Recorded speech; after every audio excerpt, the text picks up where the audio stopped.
attendance is in progress, pledge of allegiance. Did everyone get a chance to look at the minutes, July and August? This time we don't think we've had a quorum. Why didn't we pass it? We were just trying to be fast. Because I didn't do July for August. Right, okay. I was thinking we try to go Quickly, okay, good. All right, so if people have had a chance to look at both the July and August minutes, if there are any edits? August was short.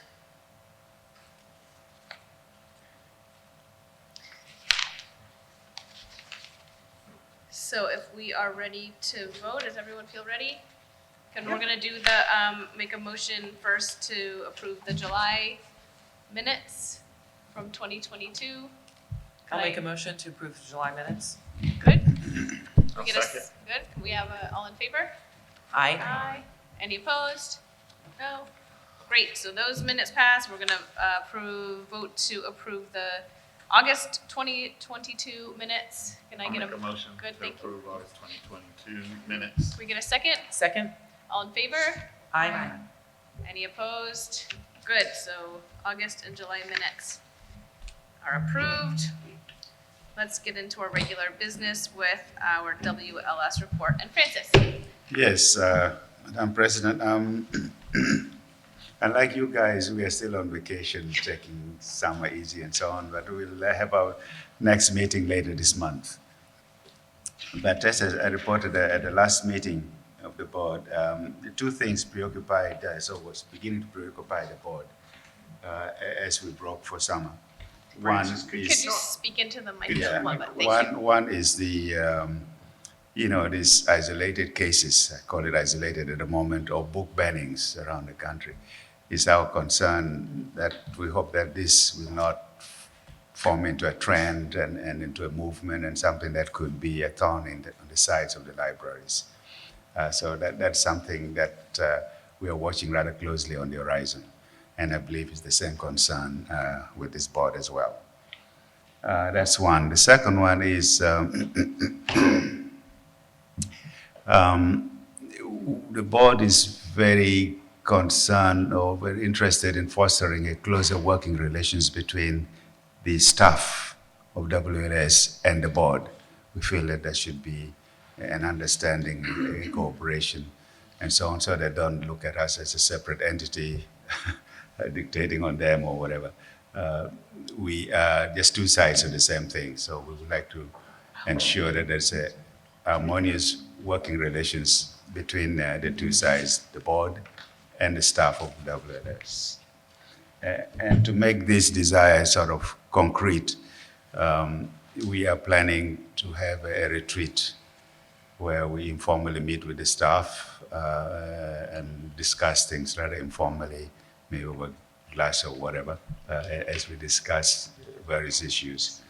And also perhaps have an informal, I would like to call it a party, an informal reception, an informal get-together where we all mingle together and talk about common issues that are of concern to WLS and the libraries.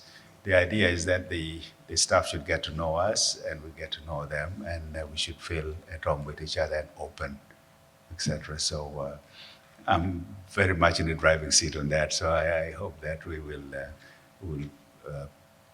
advance that when we meet later this month. That's it? Thank you.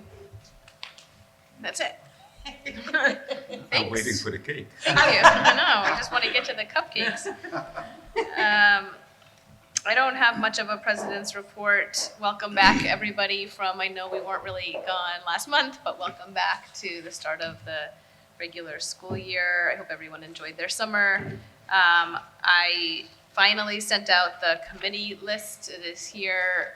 You don't have a beautiful version like this, but you will when you open it up on your computer. I will be making a couple of quick changes. The people who that affects already know about that for the most part. Actually, that's not true, but we'll send out a revised copy. That means committees are in place unless anyone has any issues. Please let me know. We'll shift them around as needed. but then we can get to work. So that's the biggest kind of next step. And I'll just leave it at that for now. And we can move to Tom and the director's report. Thanks, Whitney. First of all, I'm happy to report that while the summer is nearly over, but not completely over, our library enjoyed a very successful, active time. And it was very, very wonderful for the staff because for the last 2 years, we've been in pandemic mode. And the level of usage of the library had declined precipitously. And we saw a renewal and a return and a commitment in many ways from our patrons of all ages, particularly our younger families. At a previous meeting, I had talked about our activity levels, and I think it was Lucille that indicated that she was excited to hear that we were busy, but she wondered what it had been like in comparison to pre-pandemic times. And I've actually asked Elizabeth Joseph, who is our assistant director, who is actually very, very good with statistics and analysis, to prepare a report to just talk a little bit about activity levels with programs, et cetera, from 2019 to this year. So I'll let Elizabeth take it away. Thank you, Tom. Do you want us to sit at Rhiannon's Yeah. spot and then just have a mic? Makes it easier. Double mic. Thank you. Double mic. No, thank you. So, as Tom mentioned, and as per Lucille's request last time, I looked at the program activity and attendance at our library for the past 5 years, and really what we are seeing in 2018, our children's summer reading club activity was at 614 participants, with over almost 300 people finishing the program. But this year, we have actually reached that same level. So we had 607 participants for our summer reading club, Oceans of Possibilities, and 76 program finishers. But I think it's not just that many people registered and came to the library and participated in all kinds of weekly activities. We also had a little guessing game, which was so popular because we would see parents and children bring out their rulers to figure out how many pennies or Legos. And so we really not just saw participation at sort of a child and a juvenile level, we also saw whole families like being coming together. In 2018, we had 8,860 people who attended our programs. This year, we surpassed that by about 2,000 because we had over 6,000 people, children, families, attend 181 programs. And between 2019 and 2022, it was a difference of 60 programs, but the difference in attendance is only 1,000. So we're starting to see a lot more engagement. We're also seeing that happening across the board with the teens as well, because in 2018, we had 7 teens participate in our summer reading club. This year, we had 35, and we're really seeing those numbers grow, and the teen space has attracted teens from like all over the county. And I mean, when you think about the things that they do, which is both high tech and low tech, the arts and crafts and the VR programs and the video games. So you really see a really cross section of kids, and mostly guys, which is pretty kind of unusual. So we had about 120 programs this year for teens and almost 900 kids participating in those programs. So really phenomenal. And really in the past 5 years, this has been like the strongest summer that we've had here for a long time. And it's COVID aside and pre-COVID aside, I think we're really seeing a resurgence of teens being active and participating in our library programs. And I think it's great to see. We're also seeing a number of teen volunteers.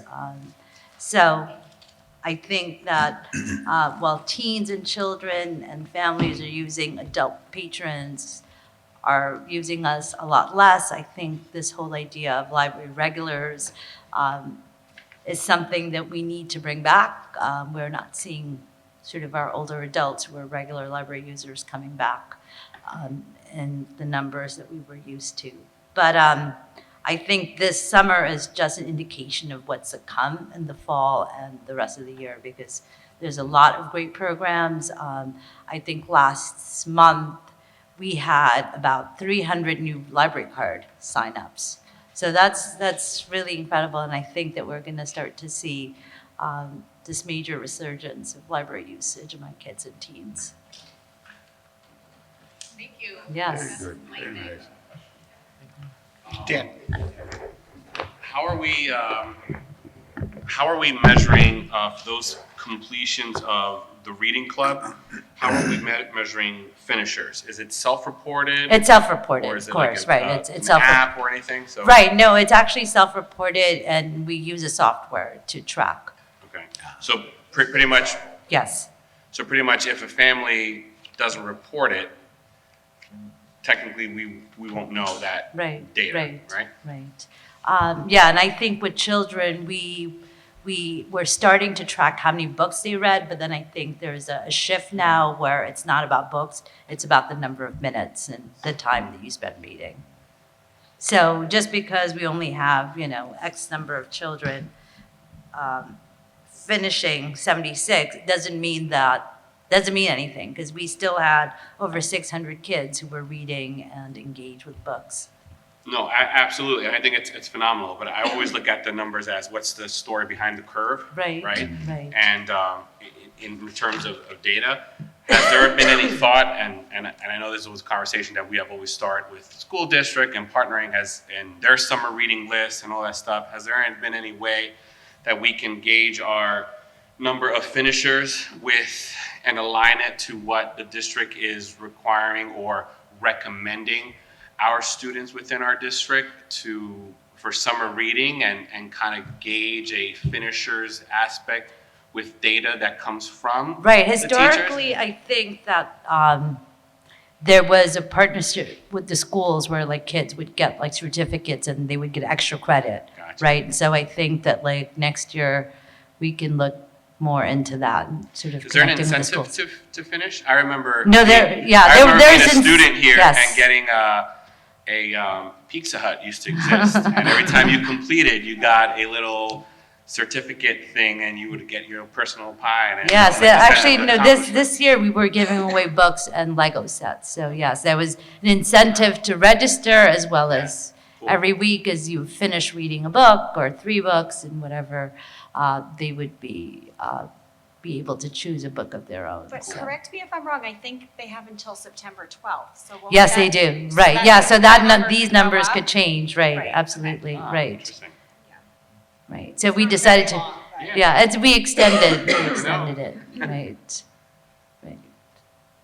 Thank you. So first of all, thank you for compiling all this information. I'm assuming it's just teens. You reported on teens, so that's what you've been able to gather the information Teens from, and right? children. Teens and children. And was it the main library, the numbers from the main library? It's both. It's both the main library and you ATL. got it. Okay. Right. And Daniel, thank you for asking the questions that you did, because I'm always thinking about the synergies and the collaborations that we can have with the school district, with the Boys and Girls Club, with Yeah. My Brother's Keeper, with whatever else is Right. there. Because I think that can also bring in numbers. But I actually want to stop and actually just, you got to celebrate the small wins. And these are not just small wins. I think they're significant to be able to say that we have, in some ways, caught up to definitely before the pandemic, years before, and have surpassed that. So that's commendable, and the programs that the library has started and how it's continued, and just the desire, I think, for people to want to get back and to get resources, right? That's what we're seeing. And so I always see there as being those opportunities, especially with school coming back, especially knowing that the high school still lacks a library. How do we make those connections to ensure that those students have a place, and what outreach and what marketing plans and thinking are we doing around that? Well, I So- think for next year, we're definitely talking about having our teen librarian visit the high school and present and do a lot more outreach for that demographic, because clearly the program that we are offering really attracts them, right? It really is tapped into like their interests. So I think next year for sure, because I guess the pandemic is beyond us, I think we'll be doing a lot more outreach and definitely presenting in schools. And a few things I want to mention. First of all, I'm really excited about the team that we have here at the library. It's really a combination of people who have been here for a while, but almost seem rejuvenated with everything that's gone on. But we've also made some new hires. Lisa Itzkowitz and Toby Sevish. And, you know, it's really been exciting the kind of work that they have been able to bring to the table, along with our children's staff as well as our teen staff. It's a good group of people who are it's interesting, they're vitally interested in finding ways to engage with the community. Right. And they're very creative, and they work together, they kick ideas around between themselves, and they also look for partnerships in the community. For example, we had a really successful partnership with the Business Improvement District, and you know, in terms of cost sharing, in terms of publicity, it was really successful. So I think it's worth mentioning to everybody here that a lot of our success is related to, you know, the new people and the people that have been here for a while working together with a common goal of bringing people back to the library.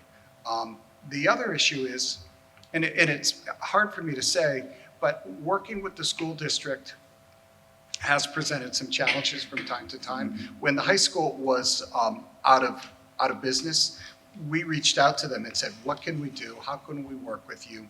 On my level as well as our staff level, to be honest with you, we didn't get a lot of responses, but we've been here. We certainly served as a surrogate for the alternative high school for about 3 months. When they were looking for a place, they were sort of still searching for that final best location. So we want to work with the school district. We actually, our children's staff and as well as Lisa Itzkowitz have been working with the school administration, Nick Krakow and Eddie Castro. And for our younger population, we've made some really good inroads there. So it seems to be, it's growing, but we know that we can be more successful. And as Elizabeth said, we're already talking about ways to engage more during the year and in the summer too. Right. So I think one of the new demographics that we're tapping into are the tweens, because the tweens generally get neglected in the shuffle of things. So we're starting some really robust programming for tweens as well. So that's catching on. And again, that's we have a new staff member, Ashley Bressingham, and her specialty, her particular interest is working with the tween population, which we always felt was one of our weaker areas. And with Ashley here, she's starting to really focus on that population, which is really important as a link to keep children in the library from early preschool through into high school. So. Thank you. Thanks, Elizabeth. Very good. I'll try to make this report quick. We've heard about what's going on at the library that we've concluded. We have some very exciting things that are coming up. It's in the community relations report that Daniel will be sharing later. But we have a street fair that has been perennially popular for many years. The library will be represented on September 18th. We'll have a tent there. And for the first time, we'll be joined by the foundation, who will also be there, and they're working on a topic that's really important to them, which is also important to us: intellectual freedom, banned books. And so we will be there, and we're also going to sort of replay the success, we hope, the success from last year of our family fair in early October, where we had over 1,000 people in the library. We're doing it again. The foundation is providing the bulk of the funds. They're not as involved in terms of personnel, But again, our staff, which is our marketing communications, programming, children's and teen staff, are all working together to come up with a really exciting group of programs to engage our young families on Sunday. I think it's on Sunday, October 2nd. So stay tuned for that. New York State construction grants, we're still waiting for the large construction grant that is due us, the $342,000 grant for the redo of the third floor. It's very delayed on the state level. It's not reflective of our grant. No library in the state has received its grant money yet, both in relation to the third floor renovation as well as the HCL grant for the replacement of the air conditioning units. We had hoped we'd have that money and have taken care of that issue, but not yet. The other update I want to provide you folks with is, let's see if I can find it, is the most recent grants that we applied for that you folks as a board approved last month, which is the grant for the noise abatement throughout the library, the project to implement solutions that would make the building less noisy, deal with the noise reverberation, as well as a series of construction fixes, grants at our Huguenot Children's Library. And it's good and bad news. The good news is we were awarded quite a lot of money for both projects. The not so wonderful news is that it wasn't the entire grant that we had hoped for. And this decision or these decisions weren't based on our grants. It was just that throughout the county, there were more libraries applying for a larger sum of money than was available through the state of New York. So just to give you an update of where we stand, we're still negotiating with the Westchester Library System about these grants. But we had applied for the main library noise abatement project.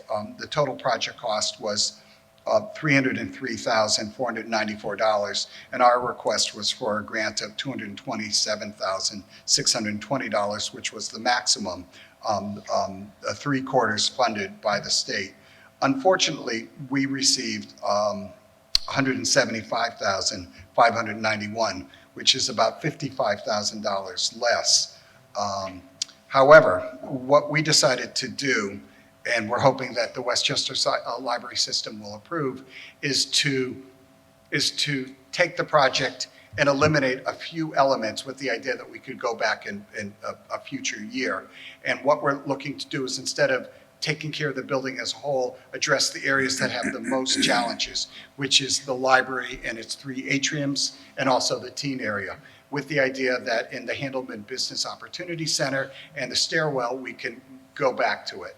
And so to that end, the match that we would need would be $54,000 and change. And I have spoken with Chris Sellen from the foundation. She seemed very comfortable with that being provided as part of our library grant. So we're hoping that this will go through and we'll be able to work through some of these issues in the building, knowing that it's not going to be complete, but that we can certainly deal with some of the most significant elements of the problem. The other grant that we had applied for was at the Huguenot Children's Library, and it related to issues tied to storage, redoing the lower level floor because of the flood that we had suffered just over a year ago, and some other issues that relate to the kitchen, and also the exterior masonry.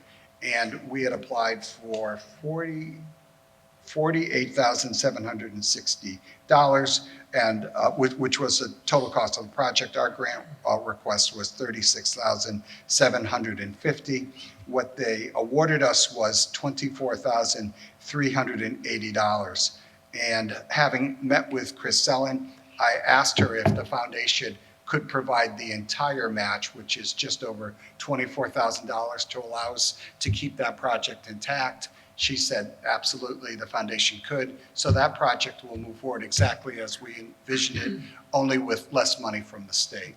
I will keep you posted as we move forward. Francis will be part of the WLS board that will vote on these final awards late September, early October. Probably, I'll see what the program is later this month, yeah.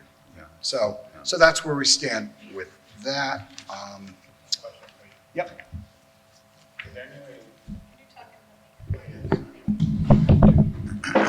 Are those grants captured anywhere in the financials or anywhere where we can refer to them, the potential grants? Not, no, not They're yet, because they're not definite. They're, No, I understand, but, You only see them on financials when we have the cash in hand. right, so how would we know? There's a list in here. If you look at what. No, I'm looking at the grant side. I was trying to figure out how we know. We ran off a lot of numbers, right? And so I don't know if anyone else can track the numbers he ran off. that'll be in the minutes. All of this will be shared in the minutes. Right, shouldn't we have like just a, Budget. sometime, like something where we say potential grants coming in? So we're saying is a proposed budget. Right, Basically, right. To see what the breakdown of that Yeah, expenditure is. yeah. And if it doesn't come in, it doesn't come in. That's fine. When you go for the grants, there's budget, we have budgets, I mean, there's tons of budgets for them, we have to fill them out when you put grants and apply for the grants. So you want to see that, is that what you're asking? Well, no, I think Tom just captured a lot of information of numbers, and I couldn't track them. So I don't know how anyone else on the board tracks them. Well, okay, I don't, we don't track them in the office until I get the money. Because the grant is not definite yet, Corey. No, I understand that. Yeah, I understand but everything that I shared with you tonight will be in the minutes. Okay. So that you'll see that. that. Okay. And what I try to do at every board meeting is to update you exactly where we stand. It will be recapitulated in the minutes that this grant is pending. It's waiting for approval by the state of New York. When it's finally approved, we share it with the board. When the money arrives, we let you folks know, then we talk about when we start. So there is information that's made available. Right? I assume when you're planning, when you guys are planning, you're gonna count against those funds. May come, they may not come. Right, we have never, in all the years that we've received grants from the state of New York for construction, we have never started a project until the. No. I'm saying Okay. Financial planning, like financial planning is, hey, these dollars may come in, they may not, we're gonna use these dollars against this project. So you're aware of what you're doing, what you're projecting, once those dollars get approved or not. Can I? Yeah.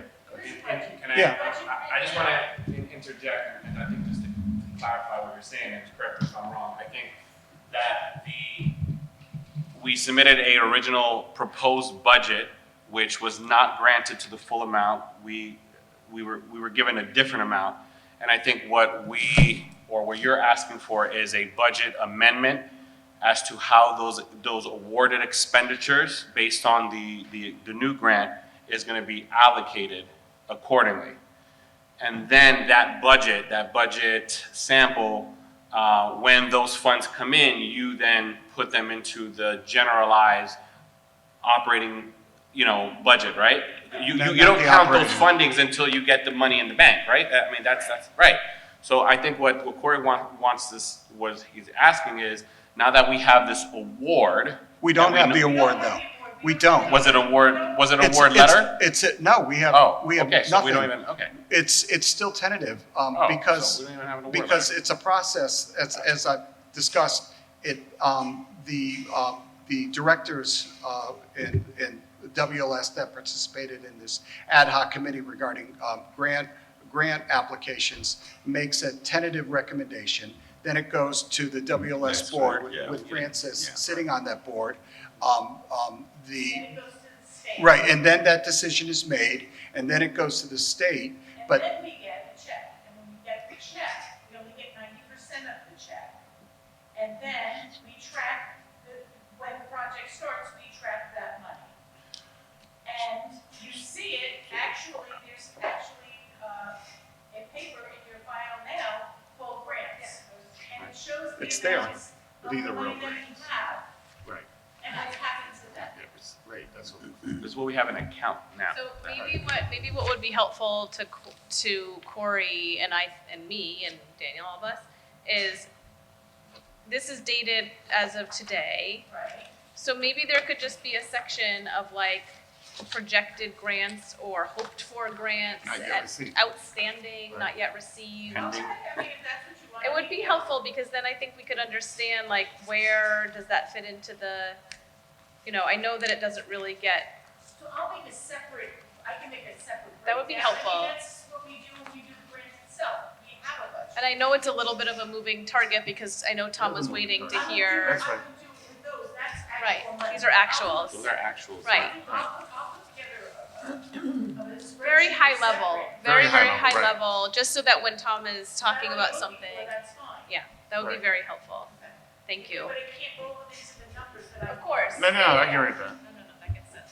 Yeah, and sorry, Tom, I CNY. thought you received the award letter. No, So but- there's a whole other Oh. process instead. That's why if we were already in that process, I would say, oh yeah, let's just see the budget Well- of what we were awarded, but we're not, we're. The far irony, from that. Daniel, is for all of these grants, they first of all tell you, do not publicize Right, a right. grant until a decision is made. And technically speaking, we have not received any sort of award letter or announcement regarding the third floor renovation project and the HCL. Usually it happens in June. It has not happened yet. Usually they will announce it. We'll receive an email that will announce it. So we haven't even been. Are we worried? I'm told at this point we shouldn't be. Apparently. Right. No, but even, we certainly haven't spent the money, but we're hoping that we'll see it. And what we've been told is that because of delays due to the pandemic, the process slowed down tremendously. And instead of getting an award announcement in June, they're hopeful that throughout the state, the award announcement will be made sometime in September. I think, sorry, and we can take this offline, Jean, because I know you do all this work with Jessica. You guys are amazing. So I just will say that, thank you.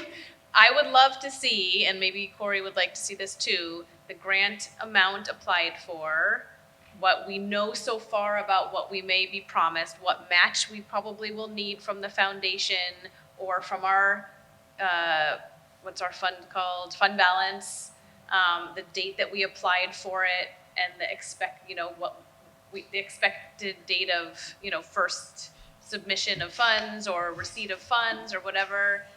I guess just to track, I'll come with something, give it to you. perfect, thank you, yes. All right. Thank you, Gene. Thank you. Thanks, Tom. So stay tuned. More to come, and we'll have that I all expect available. all the numbers. I know, well, it's such we received the announcement later on Tuesday of this week. So it's all really new, and we're still working through a solution, having met with staff to talk about how do we restructure the project. Gene and I trying to talk to Elise Burke at WLS. It's all still sort of in a state of flux. And it was sort of giving you a snapshot of where we stand, where we hope we stand as far as that grant. But absolutely, we want to make sure that we've been extremely successful with grants, more state construction grant monies than any other library in the county by far. And we want you folks to know so that you can be comfortable with what we're doing and also share the good news with, our neighbors. So let's see. So that's where we stand with that.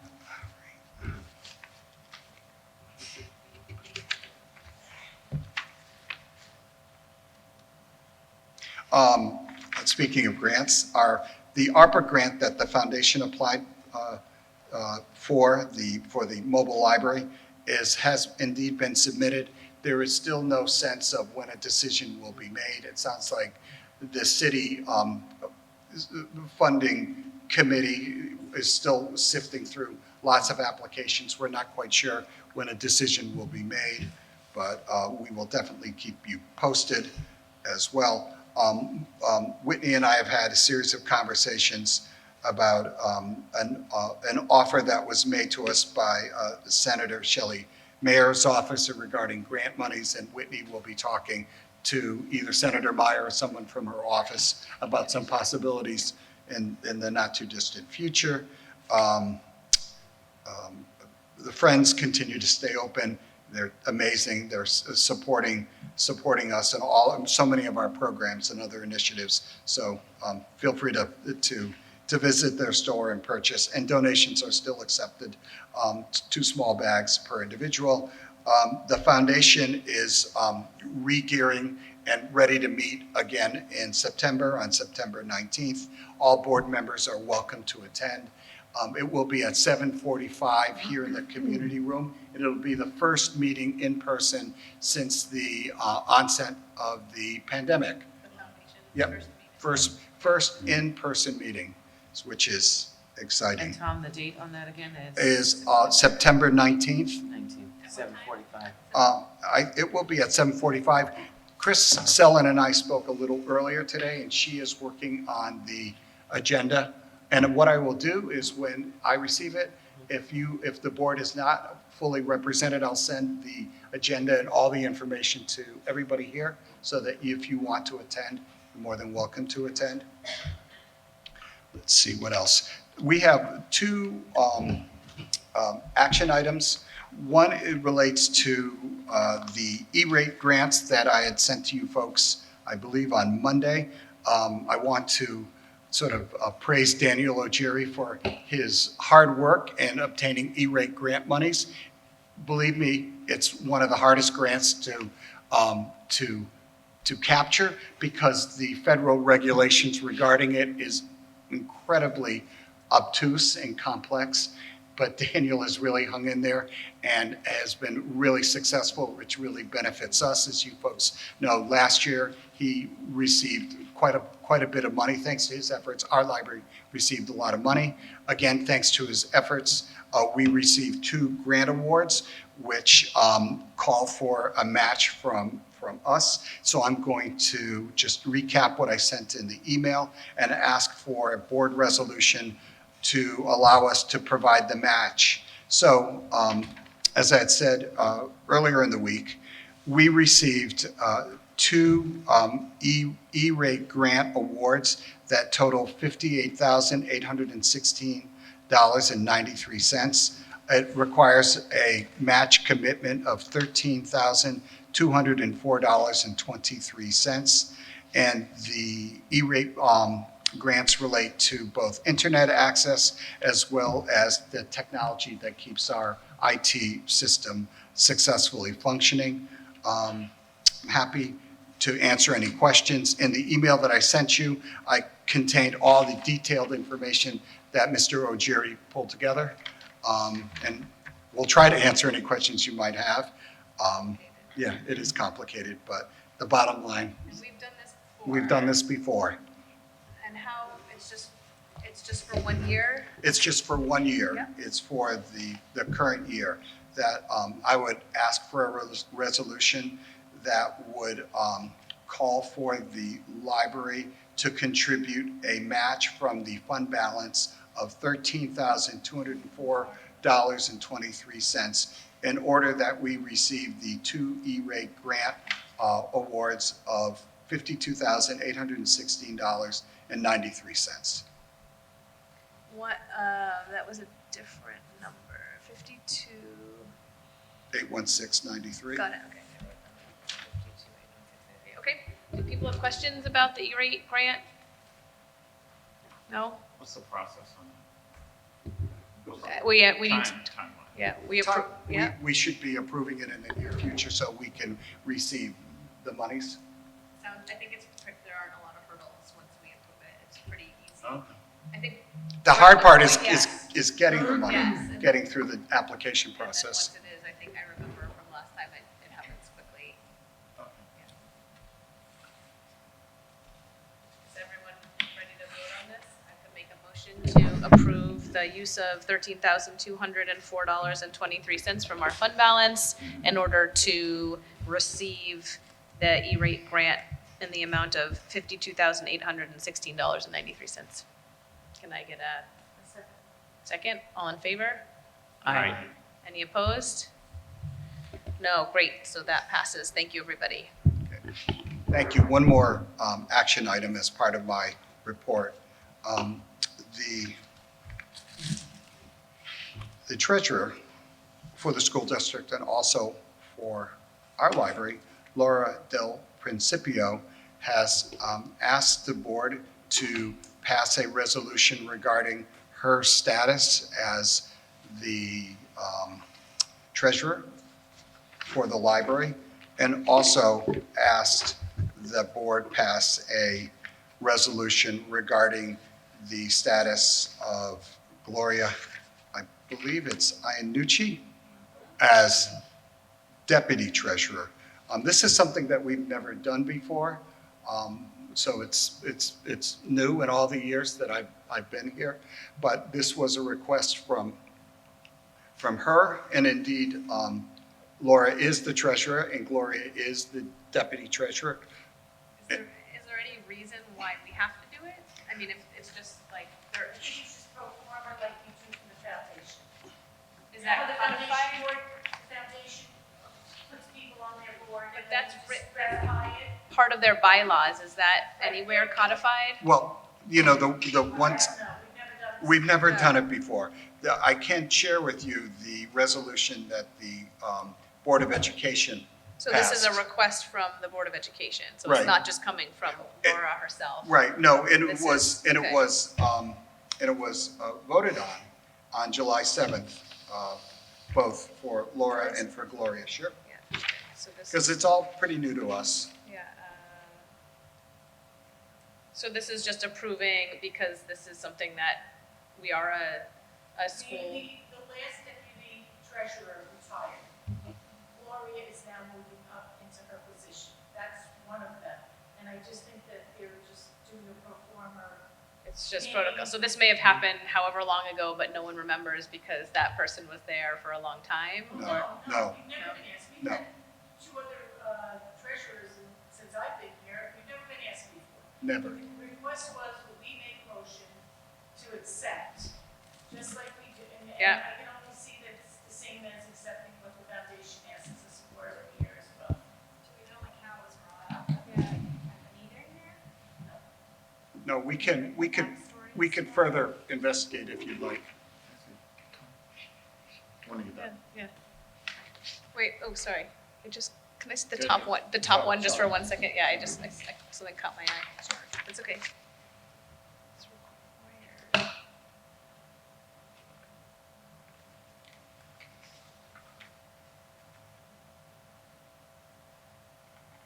And here's the email string that started to Jean from Laura on the 29th.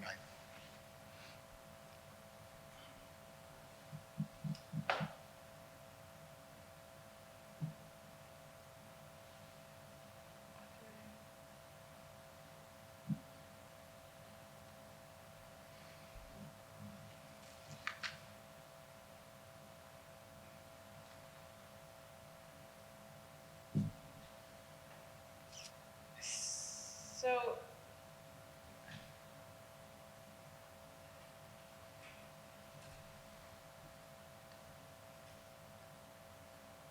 So we're voting to, because this is saying, did the board appoint, can't be what this should mean. Did the board appoint me and Gloria as treasurer and deputy treasurer? We're not appointing them. We're No. approving an They're- appointment, Just approving, What- we're what was already accepting their appointment, appointment. right, Yeah. okay. So that was worded incorrectly. That's confusing, but I understand now. Yeah, so Jean's like, we didn't make the appointment, so we haven't, Which one? yep, okay, and then, here you go. And then, okay, Basically what we do when the foundation has new board members. right, but we do that every year. Well, I know, but what So I'm why, saying to you is, yeah, I think that is what she's asking. it makes sense, The same type except, of- but it's interesting why, like, there's no information background about why we're doing it now out of the blue for the Could you first just say time. that you just take note of the appointment?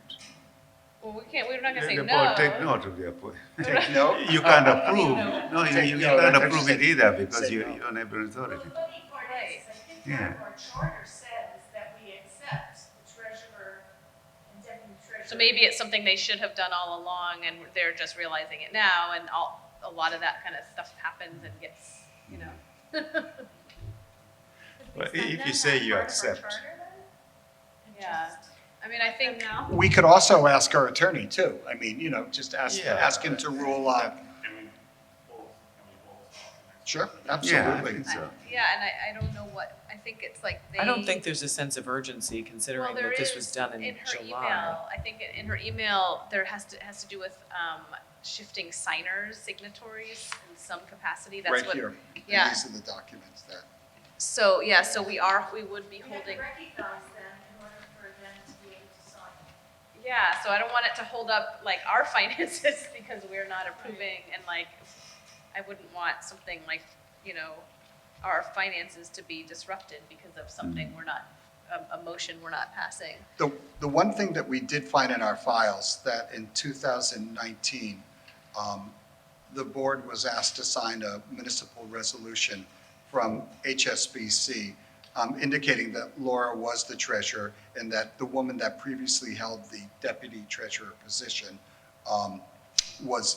they were legitimate and that they could have access to our bank accounts. And this was signed by Chuck Burke. So I would propose and argue if you want to, I would propose that we don't hold anything up and go ahead and approve this appointment. We're not gonna affect the appointment one way or the other, but I would like to see our charter, their charter, and some documentation about this process so that we can expect it going forward. If the treasurer changes again, we can expect so that we do the thing that we think is probably the right thing to do.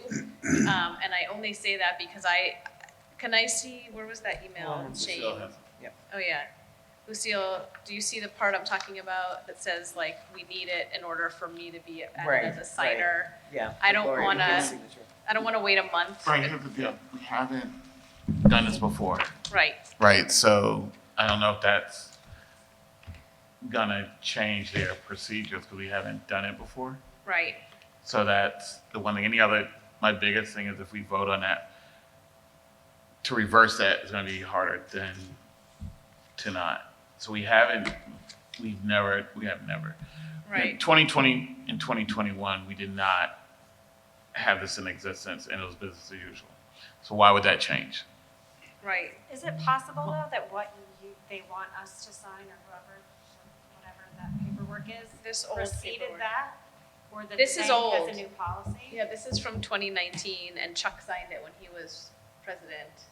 So that is something that we had to do and it makes sense because we are we are one of their, I don't know what the word is, but Subsidiary. right, yeah, we're financially related to the school. So I guess this was a week and a half ago, asking us to vote on something without really much information. It's asking to add Gloria as a signer and remove Laurie. This is another piece of paper that they want you to sign, that we should sign. That I have to sign a piece of oh, this is it, okay. Yep. There are two types of signing authority for your account. This is for HSBC though, this isn't, I see, okay. So this is something that's for the For bank. the bank, so maybe the bank changed the policy or something? Well, Well, no, this is, yeah, there's a resolution by the board, so that's the thing that we've never seen before, but maybe we just never asked for it. Maybe there was not one associated with this. Kind of two separate things. Right. It may be the same, but it's two separate things. We have the signature, change of signature with the bank, but then the board put a resolution assigning these two individuals that are as their treasurer and I've been through assistant this, treasurer. changing And ours too, by signatories the on a bank account is a pain. It is a huge pain, and you have to have the right people. You have to have these documents filled out. You need to have approval and prove it for nonprofit organizations. I have no idea what the red tape is like for a school district. That's why I feel like I've seen this before. It's not unfamiliar to me. I would like to see the backup, but I feel comfortable moving this forward and not waiting another month. I don't appreciate that we haven't gotten any background information and we're asked to vote on it without information, but this is not an unfamiliar. I know the hear what you're documentation. saying, Whitney. Yeah. I just feel like this is precedent setting Right. in doing a vote. And we are literally trying to put the pieces of the puzzle together with missing pieces. No. And while On live, in this- live, right, and real whi- time. Right, and while this may be pro forma, we are still lacking information in order to make an informed decision. And I think that it would behoove us Okay. to pause, get the information, and make an informed decision. I do not know if we can call a special meeting of the library board in order to vote on something like that. I don't know if we can do that. If We it's could do that. possible to do that, and we can do it via Zoom in order to, No, oh, it has to be Yeah. live? Okay. Well, whatever that is, then, I'm willing to do that, but I'm on board. I do not feel comfortable Okay. voting on something when I do not have enough information to make an informed decision. And and whether it's pro forma or not, I think that we need to get that. And I get that. So if we separate this out between the motion to accept the treasurer and the deputy treasurer, make that separate, but still sign off on the signature card so that they can move ahead and sign for our checks. Gloria's already signed for our checks, Mm-hmm. and they need a second in case Laura is not there. So if we split this up as to one thing about a motion, the other thing signing so that they can get the Right. people, they can get signatures, two people to sign on the account. Isn't that kind of de facto approval anyway, though? it is, because But there, Laura's already been signing on the account. well, I there's see. there's, And you have to have two people to sign on the account. So I So think this should be a paste. if Laura is not able to sign, there's no one else to sign any of our checks. So this goes back to an ongoing conversation we've had. It does because there's no one at the library that is saying I'm accountable for this account. What does the school district know about the operation of the library? They know just as much as we do. I mean, they run our books. I don't- They're running our books. That's true. They're our treasurer. Yeah. They've been our treasurer, and they've been our treasurer for up to years. Right, and And they. because I have a finance background, if someone is operating, it's different from me handling their finances. But they can't do anything without the sign off on all of the claims and warrants. However, to keep it split, and because we do roll up under the school board, and they are our treasury, we don't sign any of the checks. We've never signed checks here. It's always been the board approves the claims and the warrants, which then allows the treasurer and the school board to cut the checks and to move the funds around. But It's never been. It absolves anyone in the library from being responsible. Excuse me? It absolves anyone from the library to be responsible. No, it doesn't. No one signs. No, signing of the claims and the warrants gives which is them what Tom the does, permission. And two board and members. two board Right. members. Right, no, I get that part. I'm saying Right. there's no signature on the actual check that goes out. No, not No, from the that's to keep- library, That's to keep the separation. because we don't control our, we don't Should be control it. posted. All right. Right, Fine. They right. have, the And Board of it Ed was has always, the it was treasury kept function. separate because the expense to have the library do their own audit. They have to have a CPA they have to have an accountant. Right, it's an economy of scale that was decided years ago when the library couldn't afford any of, right, Well, first off, it was under the city, right. and the city took care of everything. The city bumped it back to the school board because that's what the charter was. The city wanted to get rid of it, and that was back in 2004. At some point, the school said, well, we want to split you out of our budget. You can go out for your own budget. Because this way, we don't include you in our budget. You're a separate budget entity. But they've continued to take care of all of the finances. The library does not have any borrowing authority. So if we need a TAM, we can't borrow that. We have to borrow it through the school board. And that's where the separation comes in. So if you want to go out for a bond, you have to go to the school board, and the school board does all the due diligence on it. And it rolls up underneath their financials. But then it comes to us as a part of our budget. Well, if we get a bond. If we get a bond. If we get a bond, yes. And what Corey is saying is that somewhere along the line, because it's our budget and our financials and everything else that is resulting in the checks getting written, someone from the library should sign off on the actual check. Well, it's not the check that they're signing off on. The library has always been, you sign off on the warrants and Right. the claims. No, I understand. And that's when, because that's where the separation comes in. Right, but then, so that's where it's like, that's where it's uncomfortable, because then we don't have any, yeah, that's what Corey's saying, is there's no more trace of library after we sign off on those warrants, then a check Of course there happens. are. We have our own, we're part of the software. And do we get copies of all the checks and everything, so, right. The checks And they're come to related to the us. things we've done, so there is a Checks come closing to of the us. loop, right, okay. We mail the checks, we get all, we just don't cut the checks and we don't do the Sign them, bank. and we don't sign them, right. We don't sign off on the bank. Okay, so, I mean, I just don't, I guess I understand what Lucille is saying, what you're saying, Lucille. I understand the discomfort with it, but my discomfort is the notion of holding up payroll, of holding up paying our vendors because of this hiccup. And if, again, I don't appreciate that we haven't been given more information when we're asked to sign something, or that it's kind of last minute. Or the history of why this is happening, a little bit more context would be. I think there's a tightening down at the board that, we all saw it when we got our auditors now, every one of our checks is audited. So if we don't have the proper backup Backup. and paperwork, and when I tell you there's a lot of backup and paperwork that has to be pulled together and signed off on by whoever is buying something, and then it comes to Tom to be signed off, and then it goes to you to be signed off, and then they cut the checks come back to us, and if the auditor doesn't like what the check looks like or the backup paperwork, they hold the check. And then we have to go out and find the correct information, or they'll cancel the check out. So I think there's a lot more checks and balances now with the school board that we've gone along with, which is to our benefit. So where are we in the cycle between now and the next time we meet with respect to them cutting checks?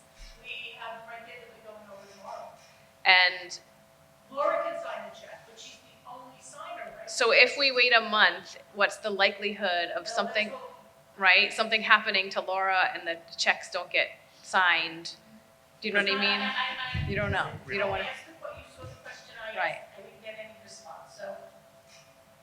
right? But I guess what I'm saying is if we're able as a board to call a special meeting, we do not have to wait a month.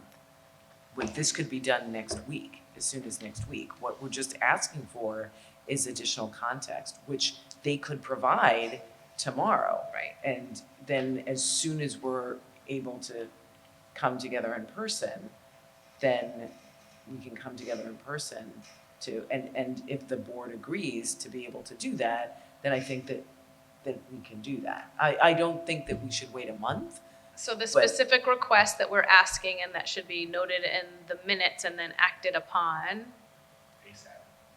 immediately, is to give us some historical context and specific documentation in the administration of the school board as it relates, the treasurer as it relates to the library, where we need to approve this appointment and how that relates to us signing a bank document that is a resolution as well. So there's two pieces to it. So say that again so I can write it down. Right, so I'm happy to clarify this for you too. What we want to know is, we need some historical context. We've never done this before. Where did this requirement come from that the board needs to approve the appointment of the treasurer and the deputy treasurer? Right, and they need a copy of that approval and/or minutes to add a signer. So where does it say that anywhere? I see that there's a resolution related to that as of July 7th, but where did that come from? Did they just make that up on the spot? And that resolution is about the library board? It's the school I'm gonna, district's resolution. would you like me to, School district. Right. I can read it. Right. I'm gonna read it, The okay? resolutions that you have there are the Strictly for the appointments. school district. Right. the appointments of them. Yes. But because we are a school district library, Yes. essentially, that's not the right wording, Yes. but No, it is the Th- right. It's it the is right the right wording, wording. yeah. Got it. then they are also our Yes. Yes. treasurers, Yes. right? We don't necessarily need to make the whole resolution as was done there. Right. We just need to say, okay. We approve the we're saying appointment. okay Yes. to that resolution. Yes. And so I just read everything. I'm just gonna dissect it in my interpretation here. Based on the email chain, what they're asking. What they're saying is two separate things.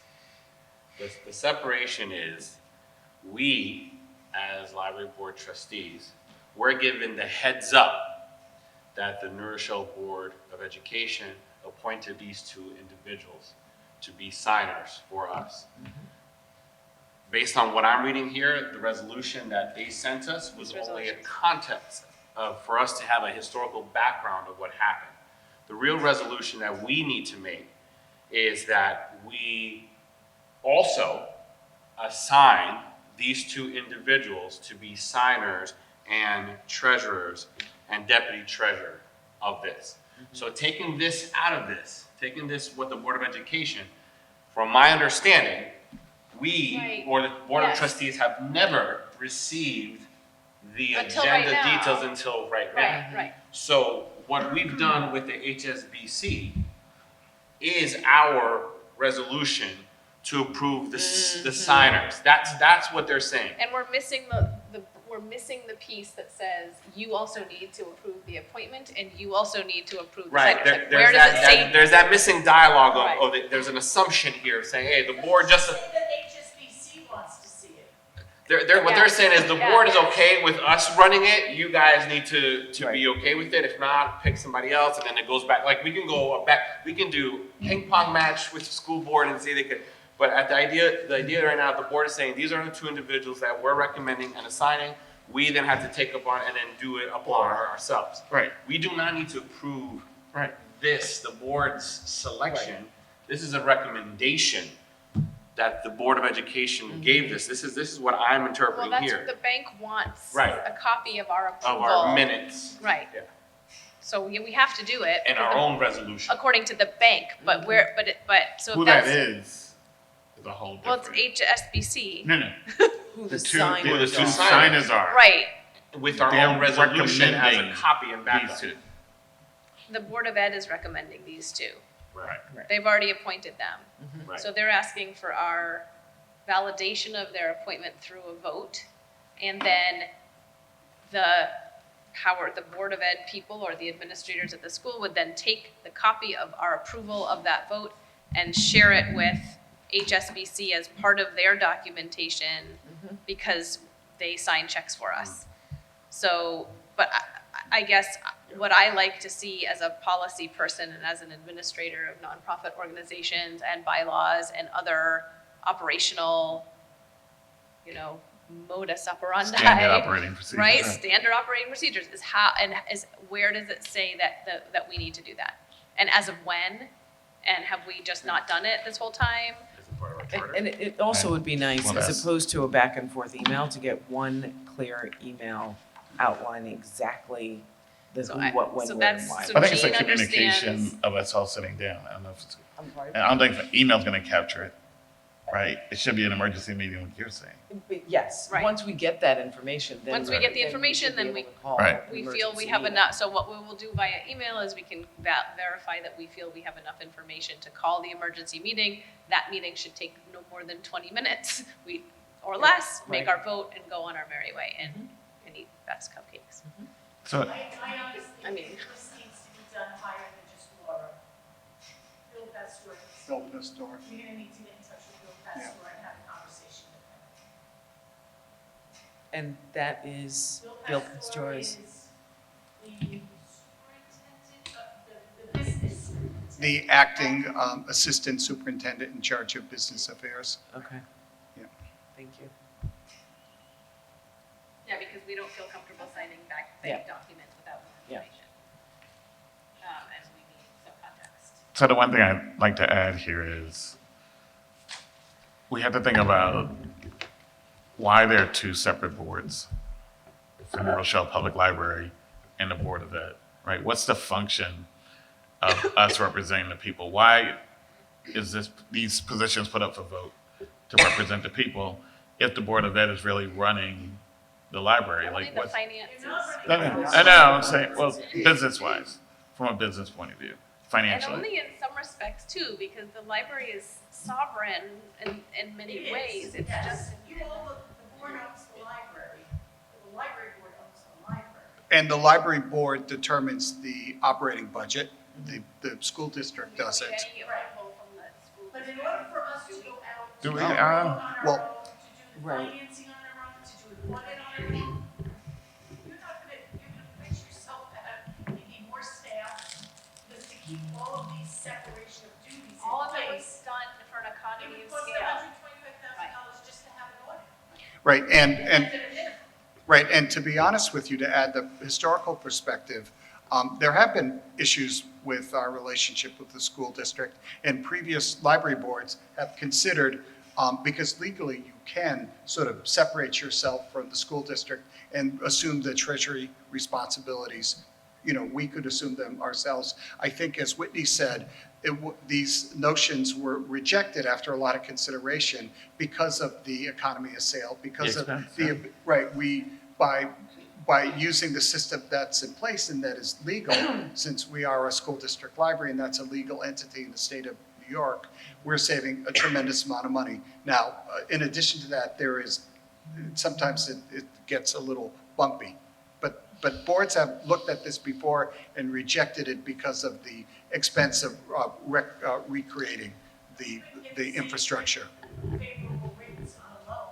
If we needed to get a Right. tan, we couldn't get the same. There's kind of a- rates as the school board can get. Your because pros we and get- cons. it's their There's a layer overall of money. protection also Yeah. that we are afforded through association The in this liability way, is right? on their And we don't need to kind of litigate Flush it the government structure right now. I think it's a really important discussion if it's something that we are finding problematic, if there was something operationally that we're having an issue with. But from my understanding, things are mostly flowing smoothly. It's just moments like this that the structure can't be taken for granted, that we understand, you know, what our role is in approvals from us to them. You know, it's usually the other way around.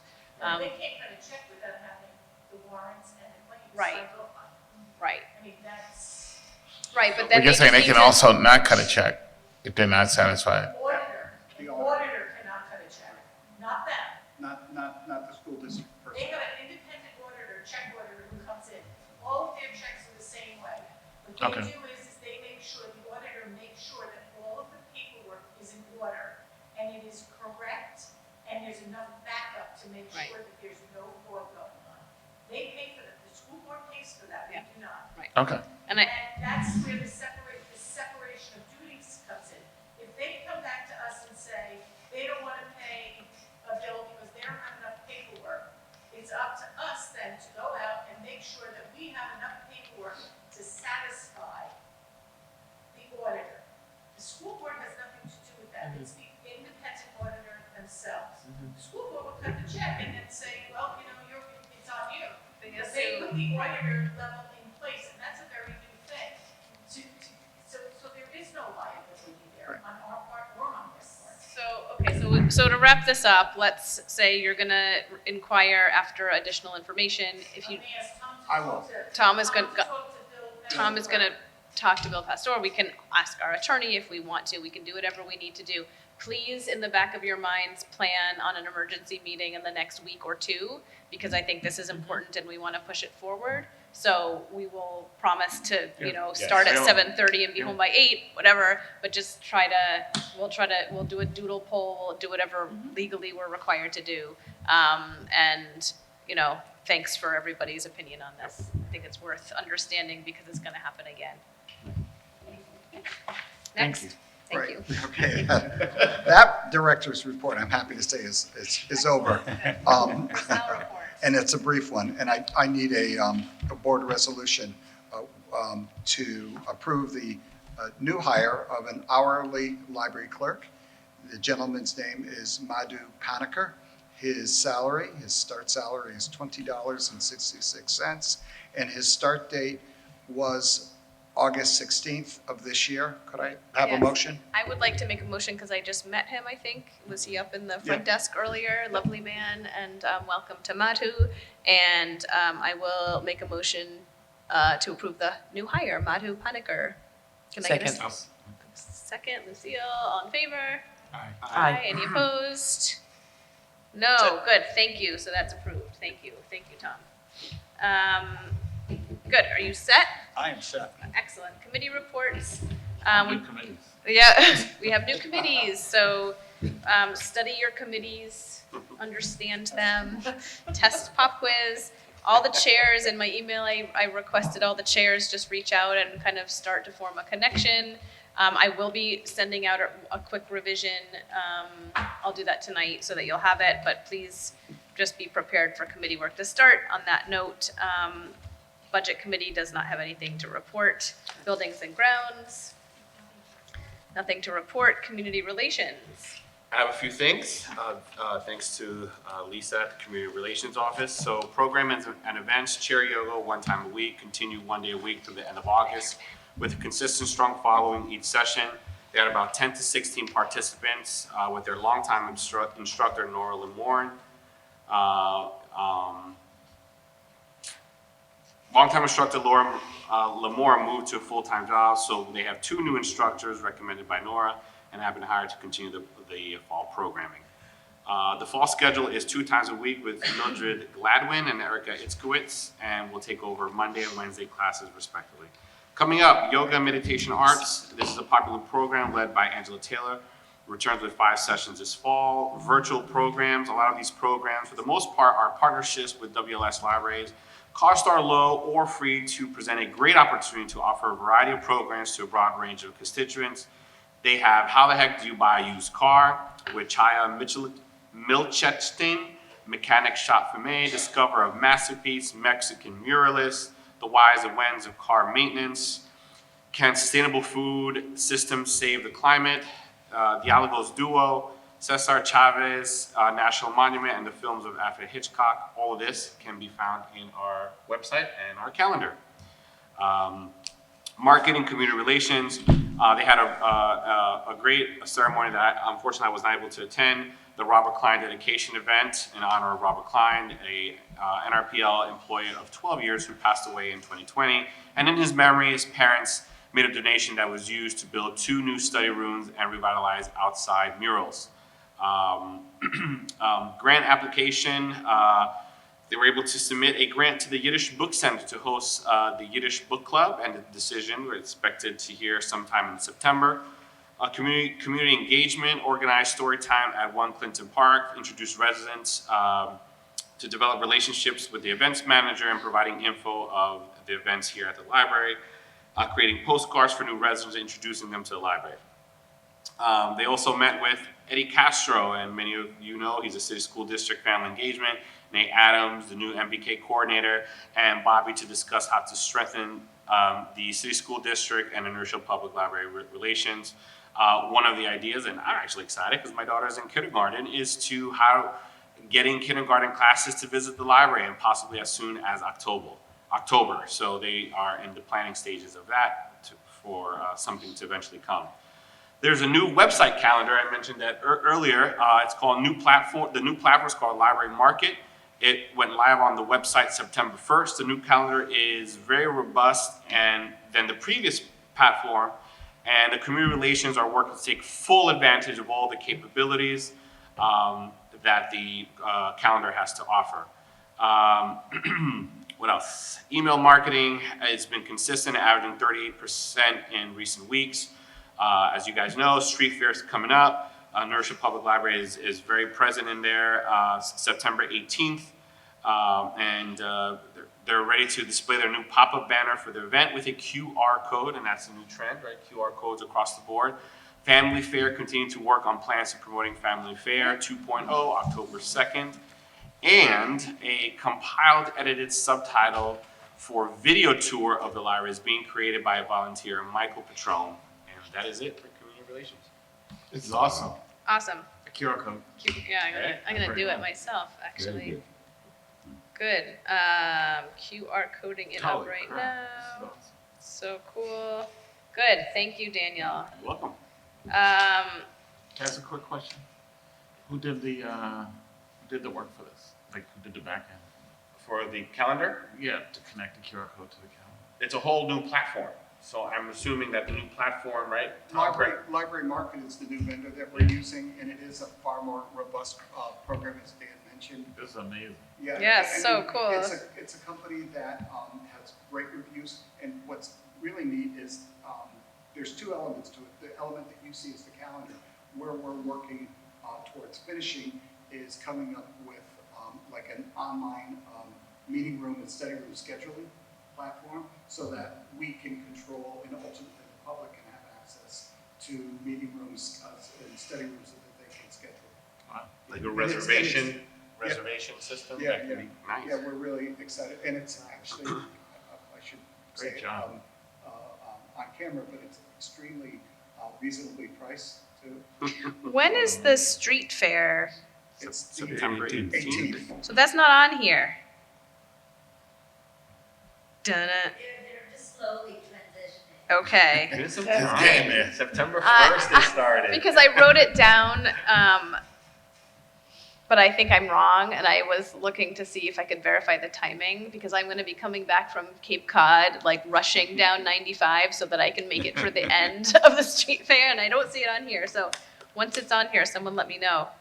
And But it's- excellent, this is really awesome, really, really wonderful. Very easy to use and easy to understand. And, you know, I just have to say one more thing, that this calendar was not a simple fix. It really took a lot of work by could our tell, staff. yeah. I mean, they really have spent a ton of time, you know, making it, personalizing it to our community, our library. So really kudos to community relations staff, who've really done an amazing job, and our adult services staff too, who are working on the room reservation piece. Awesome, thank you, and that's wonderful. Anything else for community relations? We want to make sure we are not hitting midnight and missing Beth's birthday here. I got cupcakes on the brain, just kidding. Finance committee, I don't think there's anything to report right now, nope. Personnel committee, nothing right now. Policy committee, special projects committee. Policy committee, stay tuned, you'll have something soon, our naming policy, which is going to be a little bit a general policy, but, and then special projects, we don't have anything right now. Public discussion, we had quite a discussion previously, but no one's here to talk to us tonight. So with that, anything else, any comments, last minute? Then I will make a motion to adjourn, can I get a second? Second. All in favor? Aye. Any opposed?